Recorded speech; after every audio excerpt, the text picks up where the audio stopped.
really happened to Alissa that day? Well, we may never know the real answer. But more than 2 years after her death, there are more questions than ever. Disturbing questions, not just about the crime, but also about the punishment.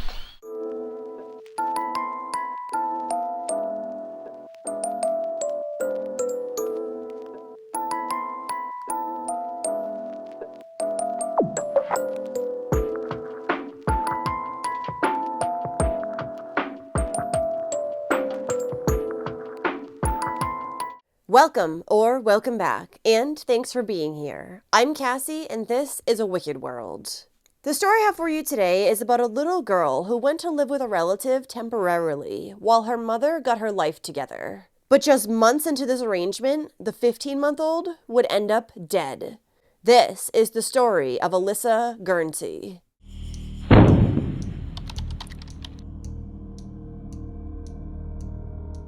Alissa Beth Guernsey was born on November 2nd, 2007, to her mother, Kelly Sprunger, and her father, Michael Guernsey, in Columbia City, Indiana.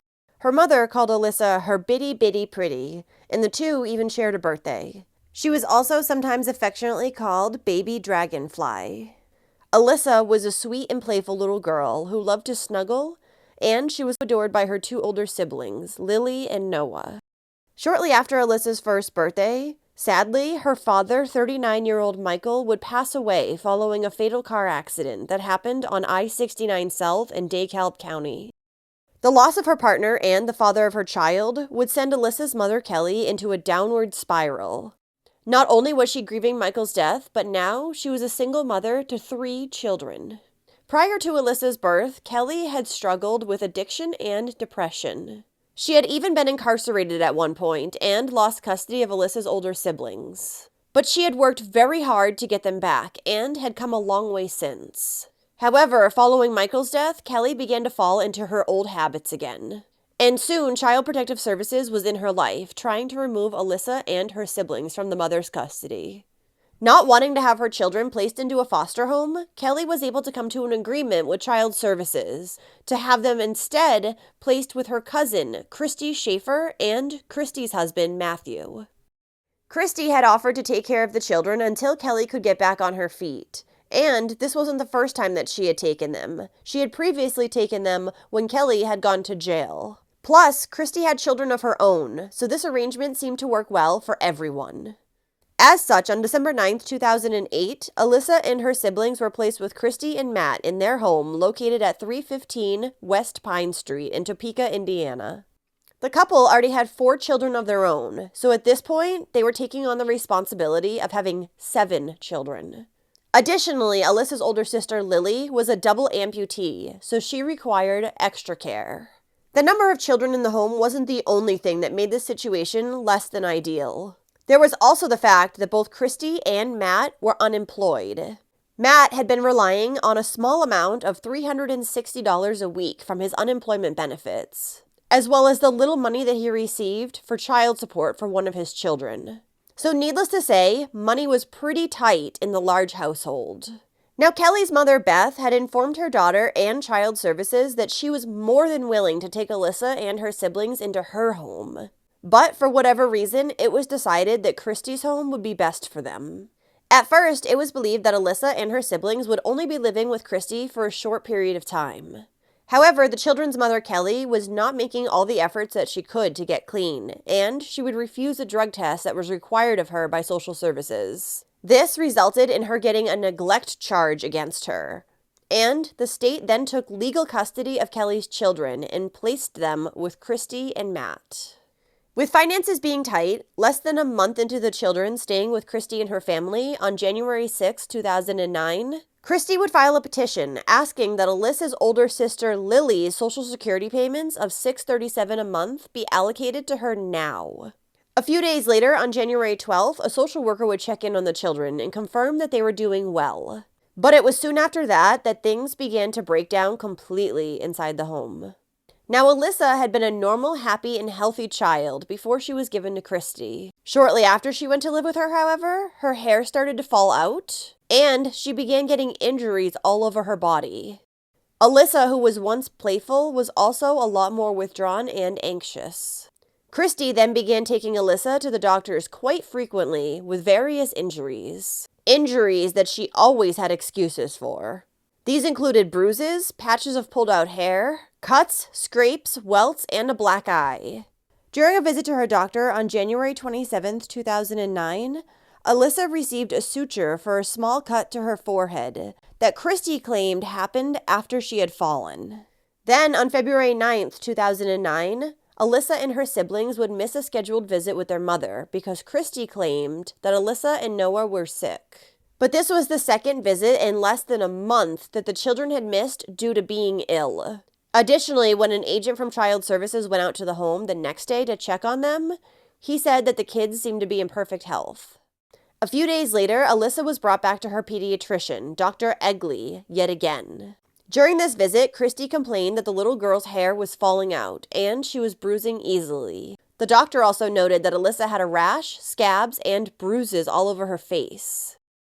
But after various tests were run, it was determined that there was nothing wrong with the little girl. She was healthy. So Christy was trying to pin the blame for Alissa's injuries on her having fetal alcohol syndrome, as well as her mother's lack of prenatal care. Christy even lied and said that the little girl had been born addicted to drugs, which was not true. According to Christy, these things had resulted in Alissa being very clumsy. She claimed she'd even tried to do things such as put up baby gates to avoid Alissa hurting herself, but to no avail. Then, Christy would try to make the claim that maybe Alissa had leukemia and that's why her hair was falling out. But the thing is, your hair falls out from cancer treatment, like chemo, not from just having cancer.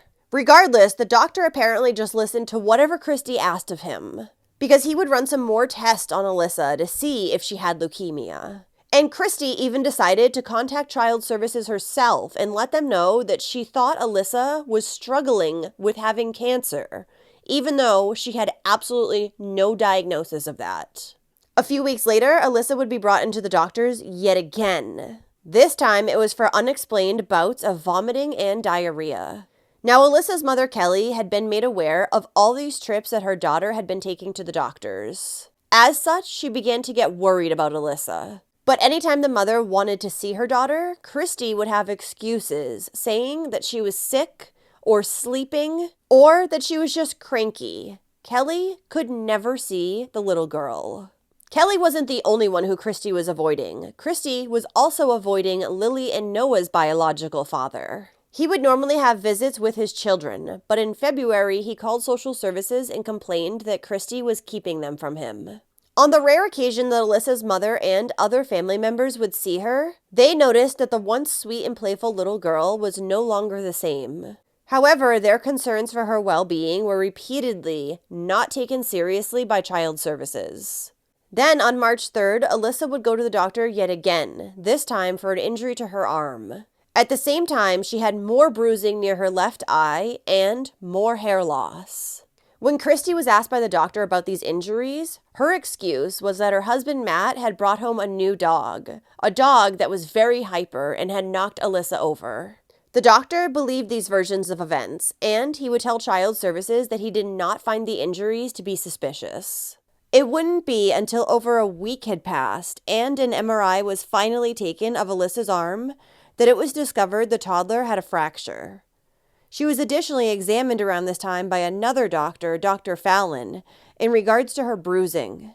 He also couldn't find anything wrong with Alissa and instead suggested that she was thrashing around in her crib so much that she had caused the injuries. Which is absolutely insane that a doctor would even suggest that possibility. Alissa would end up getting a cast on her arm and she would be prescribed Vicodin. Though somehow, Christy would end up running out of the medication within just days. Long before she should have. But this still did not send up any red flags for the doctor, and he simply refilled the prescription.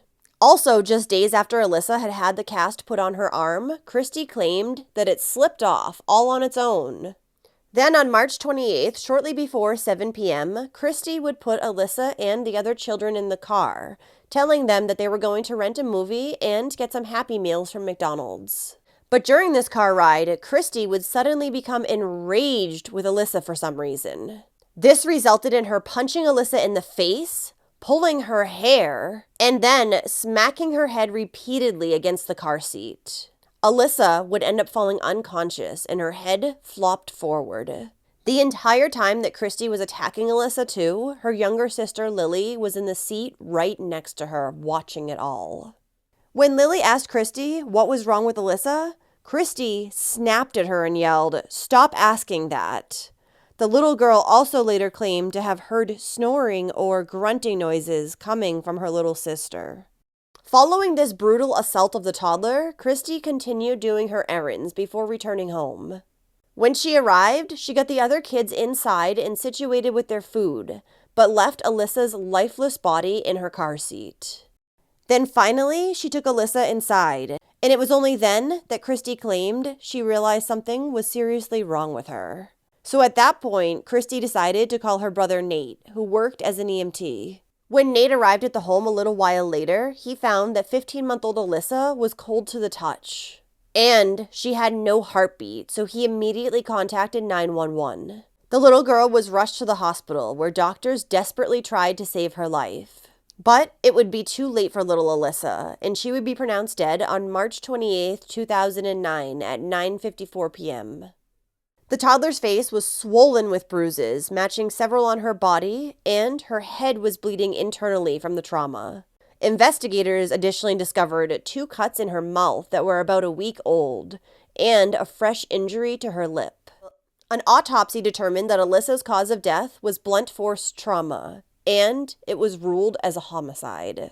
According to a report by the Indiana Department of Children's Services, the fatal blow that killed Alissa was that of an adult, punching her in the mouth as hard as they could.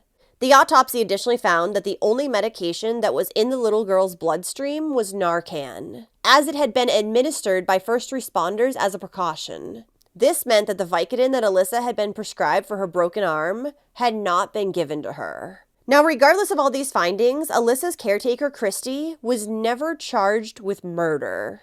Instead, the prosecution decided to let a grand jury decide the charges that Christy would be facing. And they decided to indict her on 2 charges of neglect of a dependent, not murder. On top of that, Christy's husband, Matt, was given full immunity, and their children were not even removed from their care. Why was a grand jury called in this case? Why wasn't she just charged by you in the first place? It was a very controversial case. Prosecutor Jeff Weibel did not want to sit down for an interview, so I spoke with him outside his office. It wasn't clear to me what the best charge would be, so I thought a grand jury would be the best remedy for that dilemma. Does it make sense to call a grand jury in a case like this? No, you would expect the prosecutor to look at the evidence and to make a decision based on the evidence the prosecutor had. Joel Schum is a professor and legal expert at the IU School of Law. A grand jury process is very secretive, so there's not transparency. We don't know what they were told or what they weren't told or anything else that happened in that process. And because the process is so secretive, there's no way to know why Schaefer was indicted on a relatively minor neglect charge instead of neglect causing death. Then, in May of 2011, Christy would plead guilty to her charges. And even though she was potentially facing up to 20 years in prison, Judge Scott Vanderbeck decided to only give her 10 years, with 6 of those suspended. As if that sentence wasn't light enough, just a few months later, for whatever reason, Judge Vanderbeck decided to lower it even further. And Christy would only end up spending 77 days behind bars for killing a child. Not only did the judge fail to see the seriousness in what Christy had done to Alissa, he also had the audacity to tell Alissa's biological mother at Christy's trial that she shoulders the responsibility for this. Over 100 letters from Christy's family and friends had also been received by the court, telling what a great person she was and asking for leniency. Christy's lack of punishment left multiple people rightly outraged, and there were multiple protests held looking for justice for Alissa. Unfortunately, that day has yet to come. Christy was to spend less time in jail than the amount of time that she had even had Alissa in her custody prior to her death, which was 110 days. Now, the reason for this leniency towards Christy is likely because of who she knows. Christy's father, Kerry Sprunger, who's a prominent citizen in town and the vice president of Farmers State Bank, also knows Judge Vanderbeck very well. Something the judge admitted to as well. Judge Vanderbeck said about Christy's father, "I know Mr. Sprunger. He's been on some boards with me. I know he's got a good heart." Additionally, Christy's father was said to be friends with the prosecutor in this case, Jeff Wibble, as well as the doctor who had examined Alissa multiple times in the months before her death, Dr. John Egley. So there's some clear corruption going on here. Then in 2013, Christy would be arrested yet again. This time, it was for allowing two men to make methamphetamine in her home, the home that she shared with her children. This was a violation in regards to her probation for Alissa's death. As such, she was ordered to serve the remaining 6 years of her sentence. So in the end, she served more time for a drug charge than she did for killing a 15-month-old child. Alissa's biological mother, Kelly Sprunger, would go on to sue Child Services for her daughter's death. Ultimately, they would settle the suit for only $150,000, with Child Services not admitting any fault. On the 8th anniversary of Alissa's death, a black granite memorial and gray bench were unveiled in the cemetery where the little girl was buried next to her father.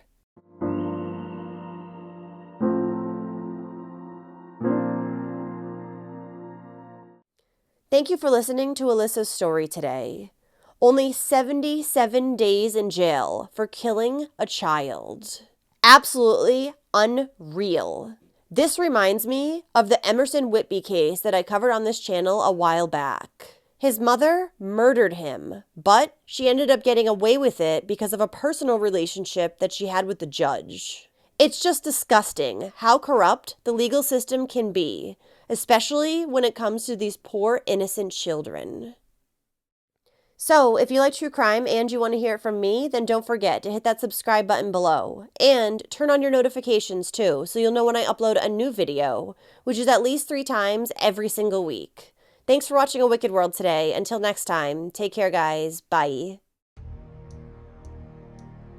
Thank you to all the patrons of A Wicked World. Now, there's even more of A Wicked World on Patreon, so check it out on patreon.com/awickedworld, or use the Patreon app. You'll have access to exclusive videos each month and more. Any support truly helps to make sure the victims are never forgotten, and to highlight the shortcomings of society associated with each case. Do you have a suggestion for a story you'd like to see me cover? If so, send me an email to awickedworldtruecrime@gmail.com.